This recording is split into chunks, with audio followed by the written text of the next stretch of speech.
जयसिंगपूर येथील सुनील पाथरवट खून प्रकरणातील 4 आरोपी ताब्यात तर 2 आरोपी फरार।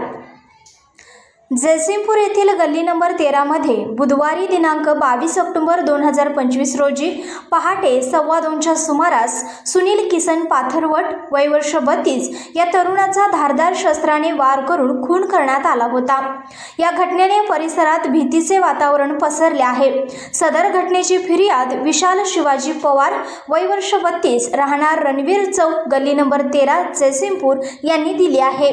या प्रकरणी शेखर पाथरवट, सागर कलगुडगी, विजय उर्फ पिंटू पाथरवट, रोहित राजू पाथरवट, शिवानंद पाथरवट व संजय पाथरवट सर्व राहणार गल्ली नंबर 13 जयसिंगपूर अशा 6 जणांविरुद्ध गुन्हा दाखल करण्यात आला आहे। या प्रकरणातील पोलिसांनी शेखर पाथरवट, सागर कलगुडगी, विजय उर्फ पिंटू पाथरवट, संजय पाथरवट या 4 संशयितांना ताब्यात घेतले असून त्यांना न्यायालयात हजर केले असता 28 ऑक्टोबर 2025 रोजीपर्यंत 6 दिवसांची पोलीस कोठडी सुनावली आहे। दरम्यान या प्रकरणातील 2 फरारी आरोपी रोहित राजू पाथरवट आणि शिवानंद पाथरवट हे फरार असून पोलीस त्यांचा शोध घेत आहेत। संघर्ष या न्यूज चॅनलला लाईक करा, शेअर करा आणि सबस्क्राईब करा।